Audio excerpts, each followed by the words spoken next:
Can you be passionate about your work and maintain balance, or does the drive to help pretty much always lead to burnout? Today, we are going to uncover the key to sustaining your career as a wellness practitioner without sacrificing your well being. Welcome to The Conscious Practitioner, the podcast helping wellness practitioners align with purpose, create deeper client transformation, and evolve your practice, even if you feel stuck or burned out. I'm your host, Dr. Jess, and each week we tackle your biggest practice challenges, from boundaries to burnout and everything in between.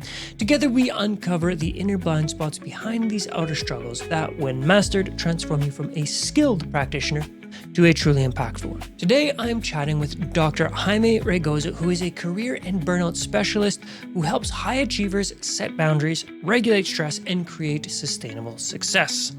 In today's episode, you will learn the top warning signs of burnout that every practitioner needs to recognize before it's too late, how to set boundaries and say no without guilt so you can show up fully for the clients and for yourself, and why self-awareness and emotional regulation are the missing keys to creating a balanced and fulfilling practice. Dr. Jaime has been through burnout firsthand, and he knows how to help professionals like you break free from the cycle. So if you've ever felt like you're giving too much or getting drained in return, this episode is for you. So with that, let's jump in. Well, welcome, Dr. Jaime. I'm really excited for this conversation. As I reviewed the type of content that you produce and your business and all the things that you're involved in, I found that there was quite a bit of overlap between the messages that you have and what I'm really passionate about discussing. So super excited for this conversation. Welcome. And if it's all right with you, let's just jump in. Let's do it. Yeah. All right. So I talk a lot about burnout. It's not necessarily the theme of my podcast, but it's a major topic that I do discuss often. And what I'm finding is it's becoming more and more prevalent, which I find fascinating because it's not like this is a new concept. We've all known about burnout for a very long time. And yet, in my experience, it's still rising. So I'm hmm curious, to start with, can you tell me, in your opinion, what's like the definition of burnout? Burnout in the easiest layman terms is an abundance of stress that is unregulated that causes you to start feeling demotivated, start feeling fatigue, and it could come with a lot of other symptoms such as migraines, stomach issues, physiological symptoms that just slow you down in a sense. Like Mm, the easiest way I tell people is you have that phone battery percent and you just see it depleting over and over again. And the problem is that you have a faulty charger that doesn't really allow you to get to 100% anymore. I like that. That's interesting. All right. So we started out with the description of there's stress and lack of emotional regulation, sort of like these are the underlying things that lead to it. So the etiology would be somebody is really stressed out and they can't regulate their emotions. And then it leads into all of the symptoms like you talked about. And you describe a list of physical symptoms that ultimately lead into the person just feels like they can't do their thing. Is that about Mhm. right?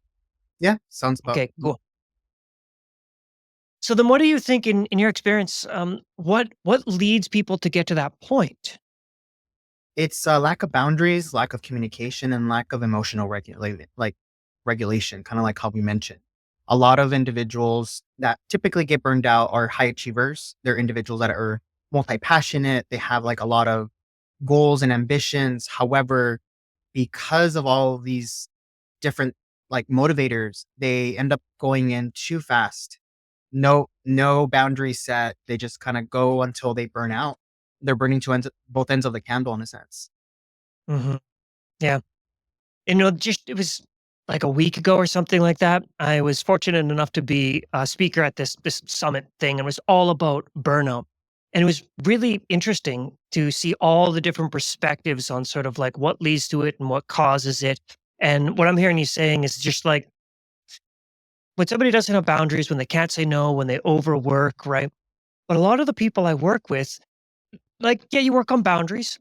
You can increase boundaries, you can increase communication skills, you could teach emotional regulation. But then we get into that last little tricky one is the type of person, right? The overachiever type, the multi-passionate type. So when you're working with people who are in that category, right? That they get the principles and they do set their boundaries and they do the things, but they still got this thing in them that's like, this is who I am. I want to do a million things. How do you help somebody manage that? You have to fix the system. There's something in your patterns of behaviors that is causing the burnout, essentially. And when I say by boundaries, is you have to really be conscious of what is causing the source of burnout. So is it really your employer, or is it more so your lack of overcommitment? Like you're basically saying like, I'm going to not have a hard stop at the day of when I'm going to finish work. Or is it that you really want to please people around you and you don't want to let anybody down. So because of this, it causes you to overcommit and overbook yourself. So now you don't have time to do everything that you regularly have to do. So there's a lot of different components that go into there. But at the end of the day, you have to find out what is the factor that's causing my system to malfunction. Mm. And once you isolate that behavior, then start setting boundaries for yourself so that you can regulate yourself and say, okay, tomorrow I'm going to do a little bit better by tweaking this little system one day at a time. Mm. So when it comes to the boundaries, are there like a couple common ones that you see over and over again that like this is just a boundary that so many people don't have? Maybe it's they can't say no or they're people pleasers or whatever it is. But is there a couple boundaries that you think are pretty common? Oh, yeah. So one of the biggest issues is lack of communication. So they don't effectively communicate with one another. So they allow people to just get away with the very, very, very bare minimum. So like, hey, I need you to get this stuff done. Okay. But I need you to be able to have a dialogue with me instead of just telling me things. So next time, how about we have a discussion to see if I'm able to take on this new assignment or this new project before just assigning it to me. I was like, I already have Right. these other things that I'm backlogged. So one is communication. Two is this need of, I guess, people pleasing. Um, Being able to be okay with not everybody in the workplace is going to like you 100% of the time. You know, every relationship, no matter romantic, platonic, like work-based relationship, you're not always going to like the person 100% of the time.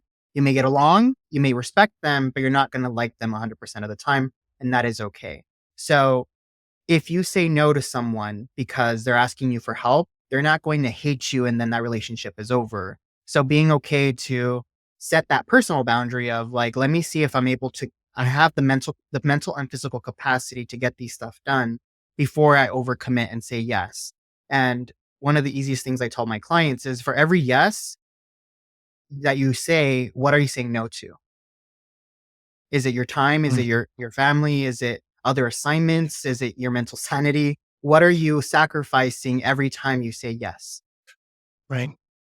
Yeah. Yeah, I like that idea. And as I was hearing you describe the type of communication, right? So somebody's boss, supervisor, significant other, family member, friend down the street, doesn't matter. But somebody comes up and says, "Hey, do this thing for me." And maybe they're agreeable. They're a highly agreeable person.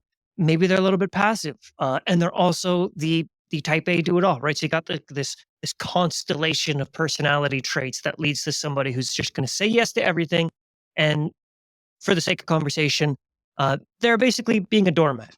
But the Yeah. description I heard you give, or the example, it sounds like one of the things you're talking about is people educating themselves or working with somebody like you to learn assertiveness and negotiation skills. Does that sound similar to what you're saying? Yeah, definitely. You have to be able to Yeah. have the communication and like the people skills to be able to get your point across in a respectful and assertive way without causing like a drift between the relationship. So being able to effectively say what your needs are and how can we negotiate to meet in the middle to get some type of compromise that we can both get our needs met. Mhm. Yeah. I'm a highly agreeable type, right? And that's why I can sense this coming. It's part of me. But I remember, and it wasn't long ago, right? Like maybe 3 years ago, I learned this word, and this word is no. And oh my God, I was using it like a sledgehammer. Like somebody would ask me something. It wasn't that like conversation where there's two people coming together. It's like somebody asked me something. No, I'm not gonna. And I used it like a child would, just putting my foot down and setting my boundaries. But in reality, I would, yeah, I mean, I was setting my boundaries, but it wasn't tactful and it was borderline aggressive just because it was such a new experience for me to Mhm. finally learn, like, oh wow, I can say no. So then my question is, what does a conversation look like? When somebody is learning to set these boundaries and they want to be respectful and maybe they are highly agreeable or introverted and shy. What are some initial steps that a person could take in order to actually say, thank you, but I want to have a discussion about this before I agree or something like that? Well, first step, you need to do a self-reflection, a self-check-in to see where are you at? What is my mental capacity? What is my emotional capacity? How is my workload? Am I able to take on anything else at this time? So instead of just automatically saying no and you see your calendar and it's completely empty, you know, it's not going to make sense to the other individual why you're saying no. So you have to be able to understand what your current status is before you enter the conversation. So it's Mhm. okay for you to say, "Hey, I noticed you just sent me an email, or you want to talk to me about a certain thing. Do you mind if I just check my calendar and my kind of like to see my duties really quick, just so I can kind of see if I have the time to take something else?" And it's okay to set the tone that way. It's not, you don't, just because somebody asks you to meet at that instant or asks you to do a request that instant doesn't mean you have to give them an instant response.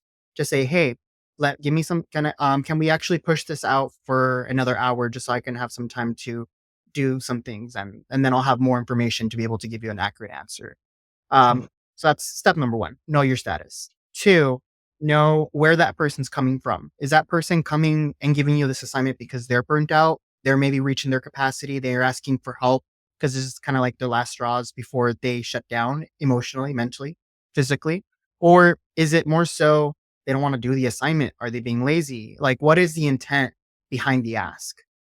And are you okay helping them because of their intent? So doing that second layer of, okay, like based on that, am I okay with that?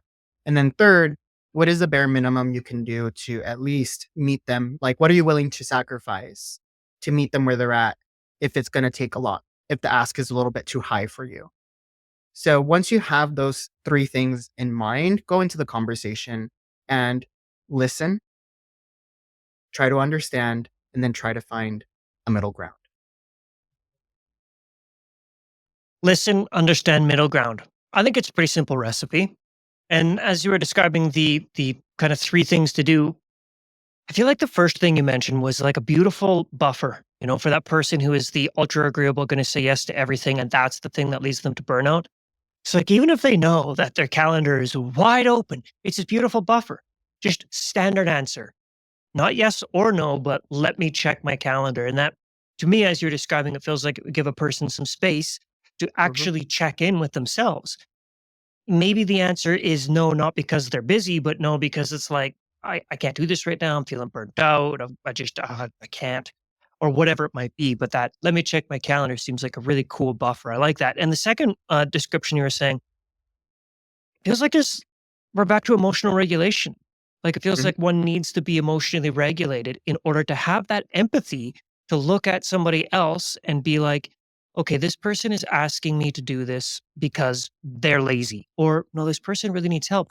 But to be able to identify that, you have to have some pretty strong emotional regulation. So, do you work with people when it comes to teaching them that? Yeah, it's being able to have these right questions to ask so that they can get the right data points so that they can make an appropriate decision. Because one of the biggest problems between workplace conflict is assumption. We assume that we know what's going on, and we're no expert in the other person's life as they are not experts of our life. A lot of the issues that we either have with the manager or with the coworker is that we want them to already know what the problem is that we're having, but they're not going to know unless you voice it out. You have to be able to communicate what you're going through. And equivalently, you have to be able to ask them and pull that information out of them so you understand their perspective as well. What is it that they want? So you have to be able to have that give and take. So yes, your needs and priorities are also, they're important, but understanding the other side is just as important. So you have to be open minded in being able to do that. So I do teach people how to be able to process this information without just jumping to conclusions and, you know, causing some strife in the workplace. I'm curious because I do spend a lot of my time talking about burnout. And I wouldn't actually say that's my passion. Like, I wouldn't say 5 years ago, all I want to do is I want to have a podcast where I just talk about burnout with people and I write blogs and I do workshops and no, no. Um, so it's an unusual thing to have sort of within the sphere of things that one consciously chooses to work on.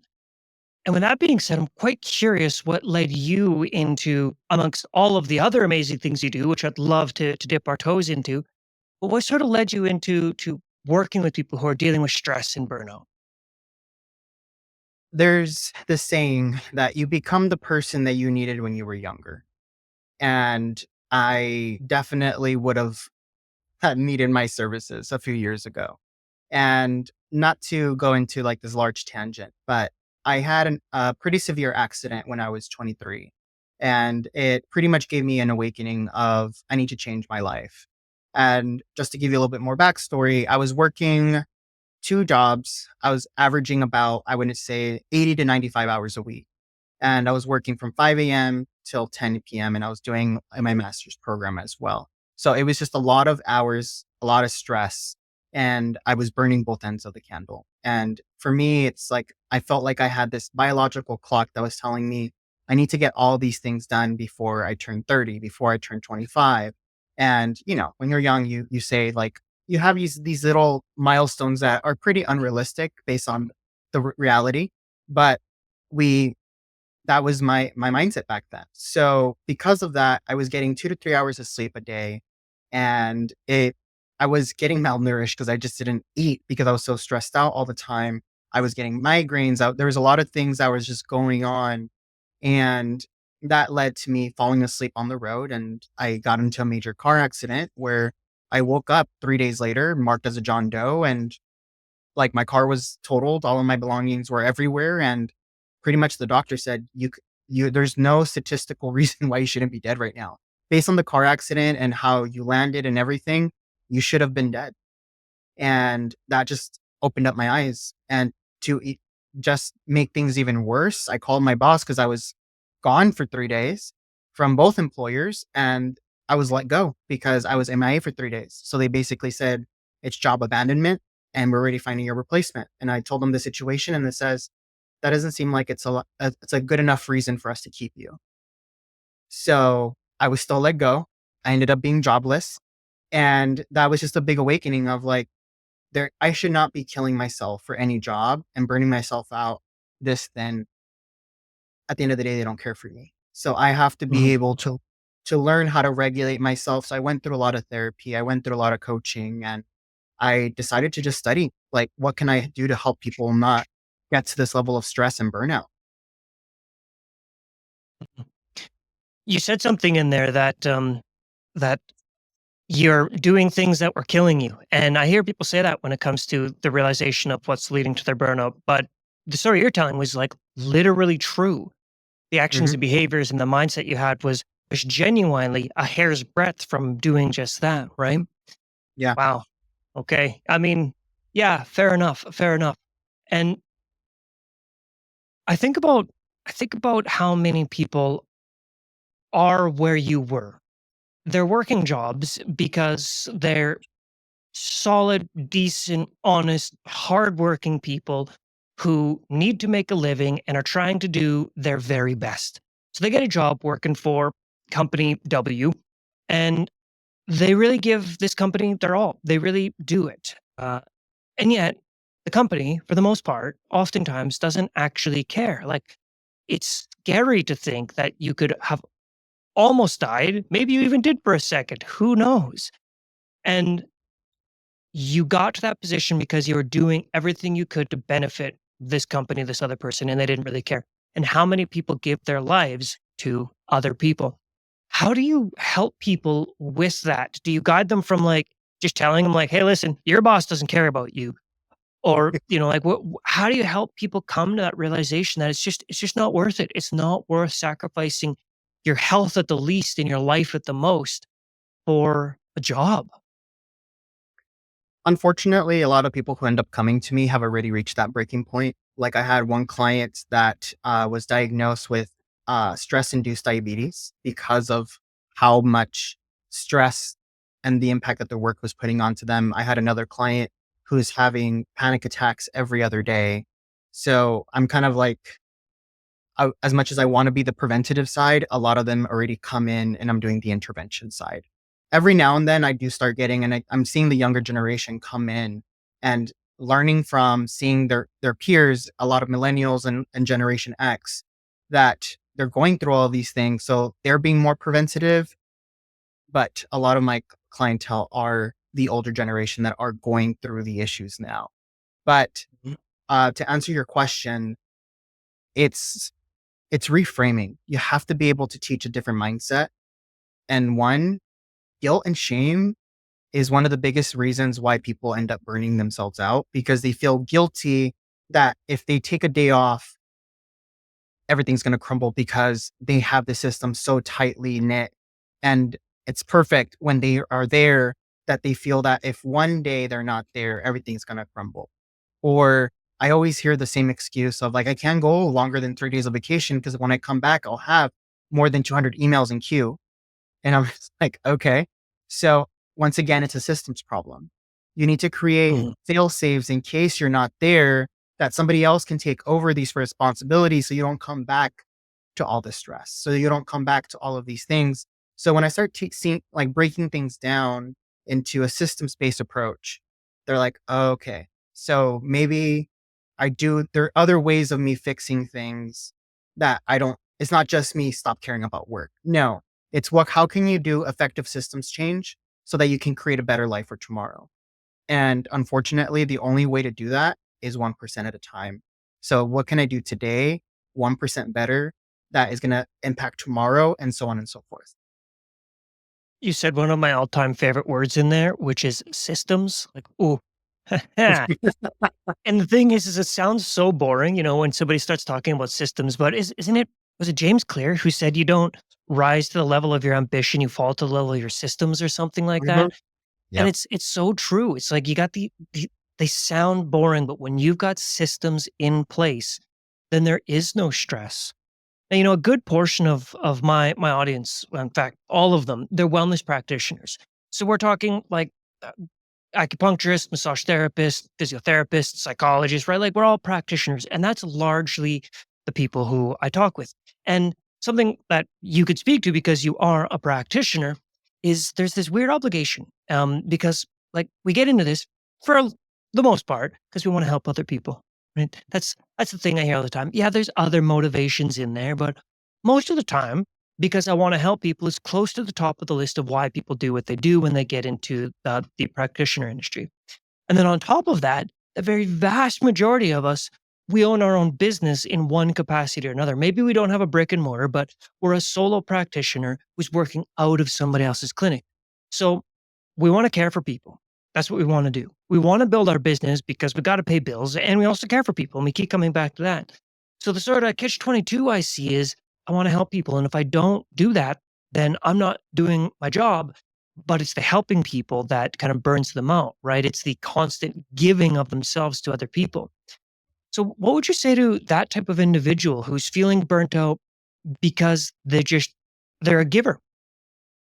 I would say it's the common thing that you're told when you're about to leave on an airplane. You have to be able to put on your mask first before you put on the oxygen mask on somebody else.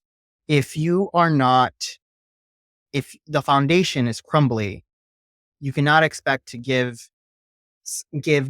without it crumbling over time. You have to have a strong foundation. Your home, your house, you need to be well equipped with all of these different techniques in order for you to be able to teach the same techniques to other people so that you can do a better job. And unfortunately, people in the wellness and health sector are the ones that burn out the most statistically because they're giving away so much of themselves away every single day that they start experiencing vicarious trauma. They start experiencing secondhand trauma. They start, you know, absorbing all of this stuff themselves, but they need to learn how to decompress it all. They need to learn how to be able to integrate rest in there. And it's not shameful to or selfish to take rest and breaks and regulate yourself and your emotions and all of the stress that you're having. It is a necessary thing. You don't drive your car for more than like what is it now? 7,500 miles, I think at most if you have like a hybrid. So with like never ending without changing that oil, you need to do the maintenance. You need to rotate the tires. You need to be able to change like keep the maintenance up so that the machine can keep going. Same thing with us. You can't just Mhm. go on forever without having to do that maintenance. So schedule those in. Yeah. We got a new puppy. He's 8 months old now. He's a great little dude. And he's not high anxiety by any means, but he's borderline reactive. He's kind of jittery and really doesn't like kids. And so we're deaf, both of us, me and Brianne, my partner. We're the high achievers. Like if we did have a kid, the kid would be in 1,000 different programs. Yeah. So we hire this personal dog trainer, right, to come in and help us with this problem. And one of the things that she taught us, and I promise I'm getting somewhere that's going to loop back to what you said here. One of the things she taught us, she asked the question. She said, "What do you do for decompression?" And I'm like, "Oh, we go to the dog park." And her eyes went big, and she's like, "Okay, I would suggest, not telling you what to do. I would suggest you stop that yesterday." I'm like, "Well, why?" He's so happy when he's at the dog park, right? Like he's running around and wrestling and playing. And she said, "Yeah, that's not decompression." And the reason I bring this up is because you said that word, right? To decompress. And it's only recently I've realized that we need to actually understand what that means, because my perception of decompression is let's go do something fun. But it turns out decompression is more of a nervous system regulation thing. And for Benny Boy, our dog, decompression to him is being in the forest where there's literally nobody else around other than me and him, right? So, what's your take on decompression? What are some things? How can we help people understand what decompression is? Because I think it's an invaluable skill. So one thing you have to understand with that is what stimulus is causing the stress. You can't go in to try to decompress when you're getting exposed to the same stimulus that is causing the stress, because then it's not really going to work out. And avoidance of the stimulus is not the same thing as recovering the stress from that stimulus. A lot of people avoid themselves from going there, which they'll go dancing, they'll go to clubs, they'll drink, they'll do other things to avoid like forgetting about the stimulus, like which is sometimes it's work, sometimes it might be meetings, whatever it may be, and sometimes it's your spouse. But avoidance is not the issue. The issue is being able to go through all of the things that you're going through and picking it one step at a time and relaxing the nervous system and also the tension that our body holds. So exercising, going on walks, um, doing physical activity, great for the physical stress that we hold within our body. However, that doesn't really regulate what's going on in our mind. So to be able to do meditation, going, like you said, going into a silent place where you can just be in the here and the now and allow your mind to just flow naturally and whatever goes through there, process it, journal it, bring it out of your head. The problem with a lot of the stress is that they start going into this negative feedback loop in our head that's causing more stress, and it just doesn't really regulate our nervous system. So do something that's going to be able to truly ground yourself. And I think grounding is a better word than decompression, because you have to be able to be rooted in where you're at. So what is going to create a more relaxing state? And I don't mean going sign up to a spa or things like that. Once again, you're avoiding the stimulus. It's good for you, but that's not the end all. You have to be able to Mhm. do some of the mental work to calm down. Mhm. Yeah. Amongst the other things you do, as I was looking to your plethora of different things you're up to, of course, you do career coaching, and one of the words that you use in career coaching, and I'm sure you could tell by now, I really like diving into specific words because there's so much to unpack, right? And one of the things that you help people with in career coaching is building this lovely thing called resilience. And I find that to be such a fascinating word because we talk about it all the time. There's a billion books on resilience, right? We talk about it, but for anybody listening, just take a moment and hear the word resilience and see what comes up, right? Because my experience has been there's kind of two pathways of resilience, two interpretations. There's like the grit, the tough, the mental toughness, the stalwart and stoic individual who could just like push through anything, get to the other side and keep on ticking. And you know what? Cool. Important skill to have once in a while. But then there's this other form of resilience where it's like flexibility and adaptability and kind of like going with the flow and bending where you need to, right? So there's this like more more rigid, maybe yang, because I'm a TCM practitioner, right? More yang aspect of like I'm tough and resilient, and more fluid sort of yin aspect to it, right? So when you're working with people with resilience, how do you interpret resilience, and how do you help people build it? It's the second definition that you mentioned, which is more adaptability, flexibility, and really helping them go into things with an open mind. I think sometimes we go in a little bit too rigid, going with that first definition, where we have to be this very strong figure, go 100%. I need to do it on my own. And this is how things need to get done because this is how, like, my parents did it, or my colleagues did it, or my role model did it. But in reality, they didn't. There's a lot of other support systems that they had. There's other resources that they utilize that they may not have voiced out in time, so teaching them how can you go into a situation with collaboration in mind, with wanting to understand others, with wanting to understand yourself. What are my limitations? What are my weaknesses? And what are my strengths? And how can I utilize other people to balance those out? And really being able to go with go with the flow, path of least resistance, and how to be okay with that. Hmm. Yeah, the how to be okay with that. That's an interesting one, isn't it? Because when it comes to a lot of these skills that we can develop, I mean, even earlier on in the conversation, you said one of the things to understand about the workplace is you're likely going to come across people who you don't like or they don't like you. And it could feel very uncomfortable one way or the other. And that's just one example of a million, I'm sure. But at the end of the day, there are these things that we need to figure out how do I become okay with this? Should I become okay with this? That's one question. But then the how do I become okay with this? So when we're talking about things that maybe fall within the realm of normal, a situation that isn't abusive, a situation that isn't overly stressful, a situation that isn't terrible, and yet somebody finds it aversive, how do you help them become okay with it? So you have to be able to get all the right data. You have to be able to think outside of your norms and outside of the box. And there's this wonderful phenomena, like strategy that I've learned and I like to teach, which is called motivational interviewing. And a so with that, you have to be open ended. You have to ask open ended questions. You try to pull the information from the other person and have them learn that they already know all the answers.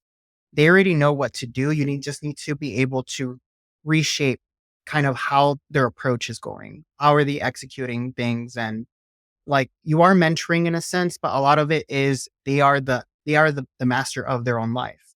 So you have to be able to teach them to kind of just shift their perspective. So I'll give you a quick example. There was this one client who came to me, said, I have this employee. She used to be my top employee, and all of a sudden she stopped performing. She's not meeting numbers anymore. She's getting lazy, like she's being avoidant, and I don't understand why. I've tried asking her what's going on. She just says everything's fine, but if this pattern continues, I'm going to have to let her go. So I want you to work with her and try to increase her performance and overcome her burnout or whatever the problem is. So I go with the employee and I start talking to her, and there's always one of my favorite questions to say is like, how are you doing today? And they usually say, I'm fine. Like this and this is happening. Okay. How are you really doing? Let's put that bullshit aside and really talk about let's peel that onion a little bit deeper. What is going on in your life that's causing the obvious strain that you're hiding from us? Like, what is going on? Is it your personal life? Is it your school life? Is it work? Like, what's going on? You don't have to give me all the details, but just the concept. What's going on? And she broke down. She started Mhm. crying and she said, I'm having issues with my spouse. And it's to the point where I fear for my life. And I work long hours here, but I feel like I'm constantly distracted because I know that as soon as I get home, I'm going to get beat. And I don't know if this time is going to be the last time that I'm going to be, I'm going to be alive because of how bad it gets. And I was like, okay. So we were able to work with the management and the workplace, and we provided her resources for a domestic violence shelter. Being able to, the company actually provided her paid time off so that she can regulate herself. They did EAP and different things that the manager would have never found out if they didn't just go in and dug a little bit deeper. So then I trained the manager. These are the type of questions you have to ask. This is the type of techniques you have to be able to do, and most of all, you have to be able to build a rapport where they're going to be trusting for you to tell you these things. A lot of the Mhm. times they say work and private life are separate, but it's really hard. They mix. And we don't have to know every single detail of a person's life, but at the end of the day, we have to care enough to be able to let them know if something like this truly does happen, I want to care for you as a human being, taking my manager hat off. And as a person, I'll try to do my best to be able to help you. And that's what I mean by you have to be resilient and go with the flow.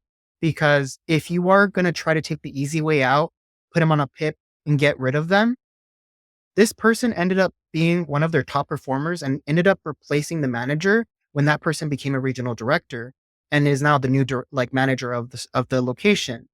That would have never happened, and that all of the wonderful things that she accomplished would have never occurred if that intervention didn't happen at that point. The easier route would have been, let's just write them up and fire them and go. But who knows if that person would have been alive today because of that. Mhm. So it's just one example that for me, I still get inspired every time I say it because it was one of the biggest trajectories that, at least in my career, that I was like, wow, what I'm doing is it really, really is important and it does matter.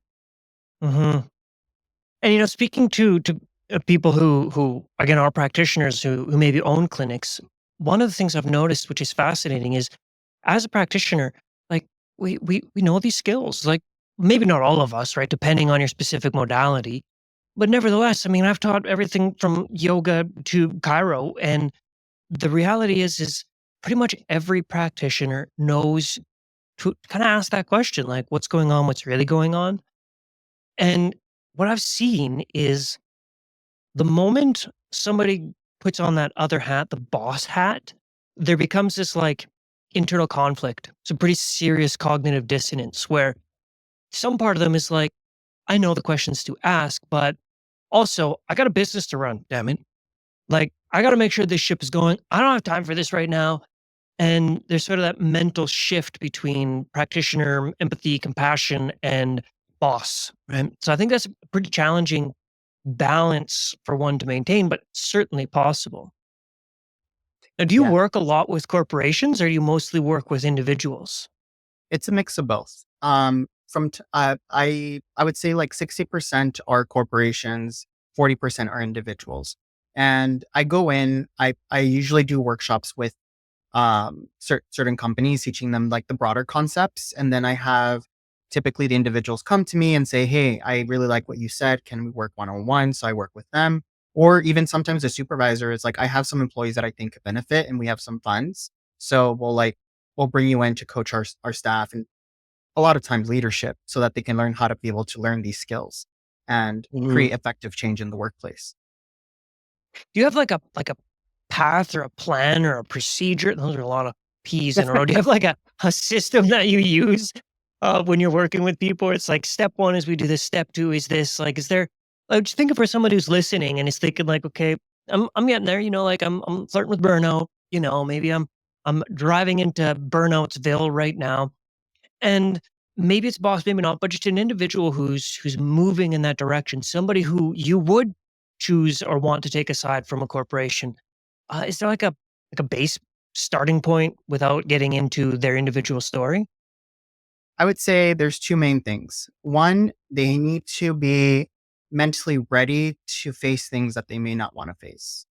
So they have to have an open mind and be willing to put in the work. A lot of the times when people come to me, they're thinking, I'm going to do 90% of the work and they're going to just do 10% and they're going to be healed. That's not the way it works. It's a 70-30 split. 30% I'm guiding you through, 70% you're doing the rough work. I'm make Mhm. sure that I'm going to be there for accountability. I'm going to be there for guidance. I'm going to be there to coach you, but it's your life. You have to be willing to put in the work in order for you to get the change that you want. And then two, this may be because of I was a Red Cross instructor for over 15 years, teaching first aid, CPR, and life saving skills. And I'm very first aid oriented when it comes to my approach, in that the first thing they tell you is you need to take the person away from the source that's causing the pain or the hurt or the injury. So that is the first step that I do, is identify what is causing the problem. And if you don't know, then that's where we're going to work together to figure it out. So then we can go to the rest of the plan. Because if we're working on a symptom and not the cause, then we're only putting a band-aid on the problem. So when we end our course to get our time together, you're going to fall back into the same loop. So we have to find out what the cause is. So I do a lot of assessments. I do a lot of internal work to be able to work with them so that they can find out, because I can assume what certain things are, but at the end of the day, they are the masters of their life. They ultimately know what's causing it. It's whether they're being honest to themselves or not to face the truth. Yeah. Yeah, I would agree with about all of it, but in particular, that last thing you said about people know. That's always been my experience when I'm working with coaching clients or when I'm working with my patients is even when I'm dealing with somebody who's got like pretty epic chronic disease or internal medicine stuff, 99% of the time, if I just ask that question and they're willing to be vulnerable enough to answer it, which is scary as hell sometimes, almost everybody knows. Like, you ask the question, okay, what's causing you to burn out? And people really sit there and they, even if they don't say it out loud, they know Yeah. almost always, right? It's just about being honest with oneself and being open and vulnerable enough, which is scary to say it to the practitioner, the coach, the mentor, whoever it is that's helping them. Yeah. And it's just being that key word you said is being vulnerable. And even if it's just a little bit, and you don't have to be 100% vulnerable and talk about the whole issue. But as long as you're like, actually, I do know what's burning me out and I want to learn how to get through it. You're, we can work together Yeah. because you're willing Mhm. to acknowledge that there's a problem. If you're gonna go in with ignorance and saying, I don't know why I'm burned out. I just know that I'm stressed and my life's a mess and I don't know why. You're not taking accountability. You're not you're allowing you have this mindset of the life is happening to me, and you're not willing to take control of your life, be the driver of the vehicle that goes through that path. So that's a little bit difficult. So I do need to assess, if are they mentally ready to go through this change. They have to be able to take accountability, which is, I know in part I am the problem. So I need to learn how to fix, like I said, my system, how to fix my triggers and things like that so I can get through and over this obstacle. Yeah. Yeah, I mean, that's kind of my whole shtick, hey, with the whole podcast and the workshops I do is it starts and ends with you. Like, in order to be better at what you do, in order to recover from burnout or whatever it is, you gotta go in. You gotta go in and do the things. The process that I call is I kind of made this mental model of it's half archaeology, half architecture. Half of it's digging up the past. And like sometimes you find like a T-Rex and they're scary, but you gotta do it. You gotta dig up the past. Not exclusively, but you gotta do your inner work. Yeah. And I think there's a lot of reluctance. And then of course there's like the spiritual bypassing and the what do you call it? The expectation effect. I can't remember. The thing that happens when you like go to a great workshop and you're like, oh, the reason the way I am is because my parents divorced when I was 3. That's the reason I'm great. Moving on with life and assuming that the realization is the answer. No. Right. So there's all these no, no. Yeah. Yeah. So um it boils down to that, I think, is know thyself. Of course, it always comes back to self-awareness, which is easy said, sometimes hard won.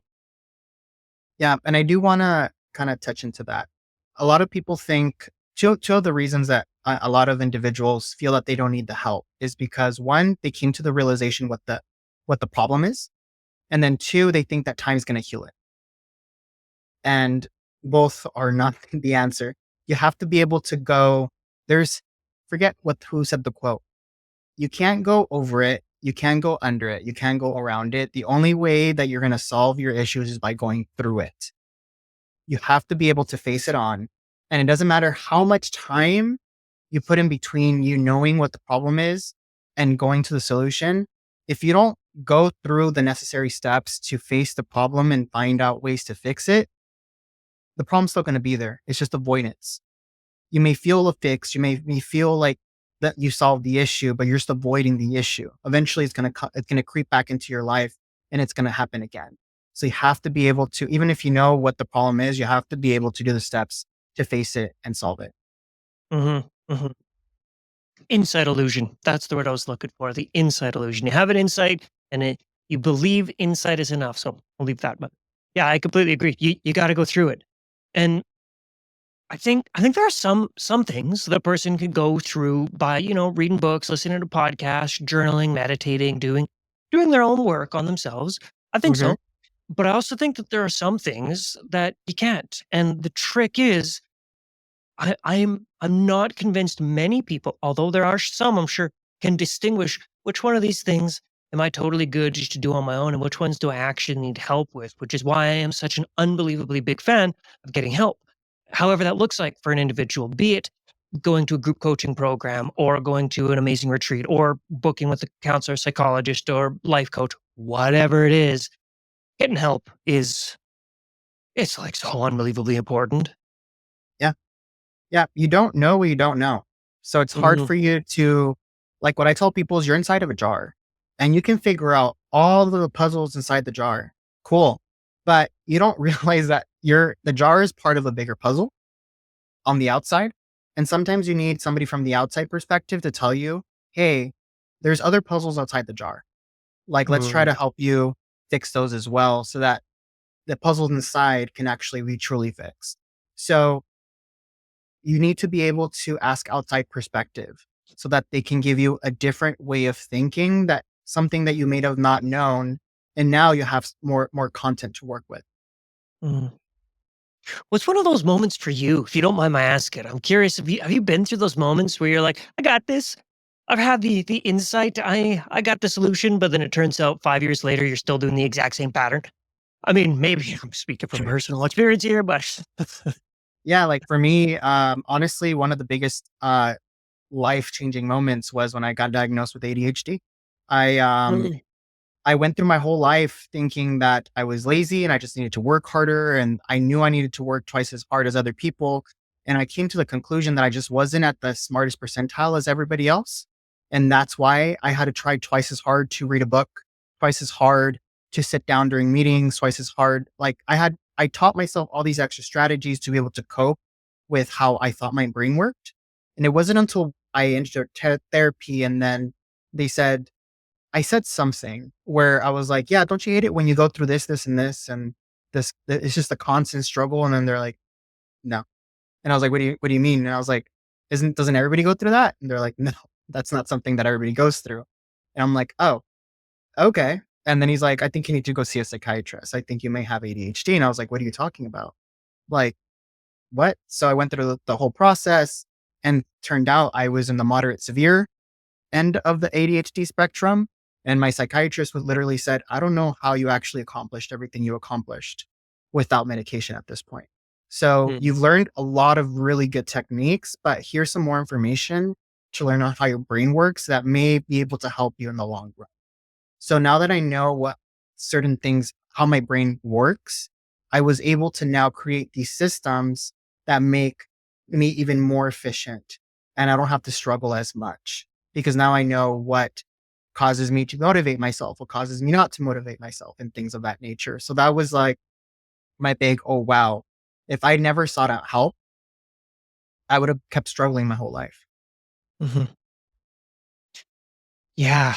I mean, I think I might be exaggerative, but I suspect I suspect everybody's got one of those in them. They've got one of those things where they don't know because they don't know. They're inside of the jar, right? They can't see outside of it, or they can't see the inside from the outside. And without somebody else helping, I mean, I've had one, I've worked with countless people who have, and that moment you just described, it's just like, it seems like a world opening up moment of like, Yeah. oh, there are ways to do this and other people who can help me understand how to do this. And everything doesn't have to be a fight. What a moment that must have been. And Oh thanks for yeah. sharing that. Of course. Yeah. And it's amazing when you get access to these tools that you just didn't know existed. Whether it be a client of mine saying like, I didn't know there was a better way to organize my calendar or a better way for me to organize my time.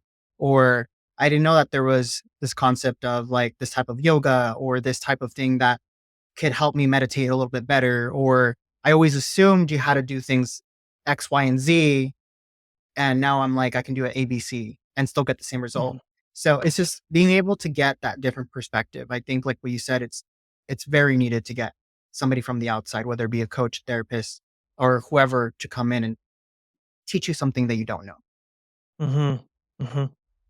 Now, there are many different aspects that we could continue to talk about, but being mindful of time, and we'll wrap a little bow on our conversation. However, before we do, is there anything that we touched upon that you want to dig in a little bit deeper, or anything that we kind of missed or danced around that you want to jump into? There's a lot of things that we already talked about. So I'm trying to think.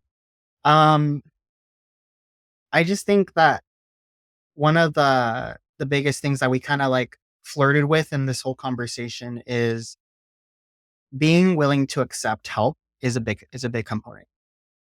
It really does start with you, like you said. It starts and ends with you, and you have to be willing to allow another person in and say, "Hey, just because I can do it on my own doesn't mean I should do it on my own." And if there's a better way, a more efficient way of getting through this issue that I'm going through, why not take a little bit of time to invest into it? And you're not going to lose anything by going in with a discovery call or going in and taking a course or buying a book or listening to this podcast or other podcasts similar to this and just learning a little bit about the concept to see maybe this is something that I can do to accelerate my growth. But whatever it is, start somewhere and you need to start by saying, I need help. Now, what am I going to do about it? Mhm. I love that. I love that.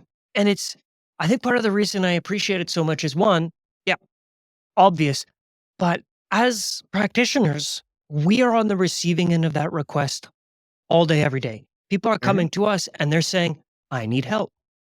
There's this thing I'm experiencing, be it a sprained ankle or major depressive disorder, and I need help.